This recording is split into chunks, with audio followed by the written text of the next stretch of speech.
ঢাকা বিশ্ববিদ্যালয়ে যুবক তোফাজ্জল হত্যা মামলায় গ্রেফতার ৬ শিক্ষার্থীকে আদালতে তোলা হয়েছে। তাদের ৭ দিনের রিমান্ড চাইবে পুলিশ। সকাল ১১টা নাগাদ তাদের হাজির করা হয় আদালতের হাজতখানায়। হত্যার পর শাহবাগ থানায় মামলা করে বিশ্ববিদ্যালয় প্রশাসন। এর পরপরই গণপিটুনির সাথে জড়িত ৬ শিক্ষার্থীকে গ্রেফতার করা হয়। সিসিটিভির ফুটেজ দেখে তাদের চিহ্নিত করা হয়। আলামত সংগ্রহের পর তদন্ত শুরু করে পুলিশ। গ্রেফতারকৃতরা হলেন পদার্থ বিজ্ঞান বিভাগের জালাল আহমেদ, মৃত্তিকা পানি ও পরিবেশ বিভাগের মোহাম্মদ সুমন, পুষ্টি ও খাদ্য বিজ্ঞান ইনস্টিটিউটের মৃত্তিকান সাকিন, গণিত বিভাগের আহসান, জিওগ্রাফির আল হোসেন সাজ্জাদ ও ওয়াজিবুল আলম।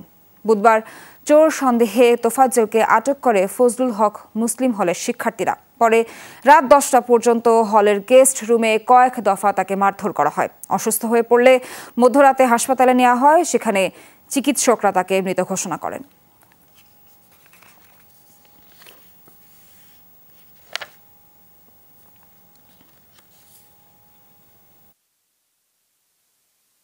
স্যান্ডেলিনা সো, রূপচর্চায় আভিজাত্য। এ বিষয়ে বিস্তারিত জানবো সহকর্মী রিয়াজ রেহানের কাছ থেকে। তিনি আছেন এই মুহূর্তে আদালত প্রাঙ্গণে। রিয়াজ, অভিযুক্তদের আদালতে তোলা এবং রিমান্ড চাওয়ার ব্যাপারে আসলে কি জানা গেল? কত দিনের রিমান্ড দেওয়া হতে পারে তাদের?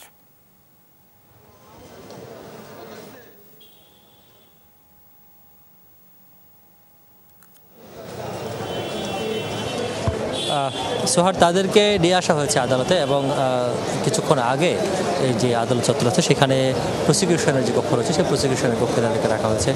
আর যেটি সকাল থেকে বলা হচ্ছিল তাদেরকে 7 দিনের রিমান্ড আবেদন করা হচ্ছে, কিন্তু কিছুক্ষণ আগে একটি আদালতে পাঠানো থানার যে ফরওয়ার্ডিং সেটি আমরা হাতে পেয়েছি। সেখানে তাদেরকে কোনো ধরনের রিমান্ড আবেদন করা হয়নি এবং জেল হাজতে প্রেরণের অনুমতি বা আদেশ চাওয়া হয়েছে।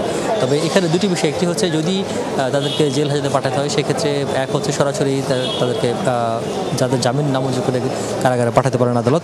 পাশাপাশি তারা যদি 164 ধারায় স্বীকারোক্তিমূলক জবানবন্দি প্রদান করেন সেক্ষেত্রে সেটি ভিন্ন কথা। এবং যতটুকু ধারণা করা হচ্ছে তারা হয়তো বিচারকের খাস কামরায় যে 164 বা এই যে ঘটনার সাথে জড়িত অভিযোগ তাদেরকে গ্রেফতার করা হয়েছে এই মামলায়, সেখানে তারা স্বীকারোক্তিমূলক জবানবন্দি প্রদান করতে পারেন এমন একটি খবরও চাউর আছে বা আমাদের কাছে তথ্য আছে। যদি সেটি হয় তাহলে হয়তো বেশি সময় সাপেক্ষ ব্যাপার, সেটি 2টা থেকে 3টা নাগাদ যে জবানবন্দি সেটির কাজ শুরু হতে পারে।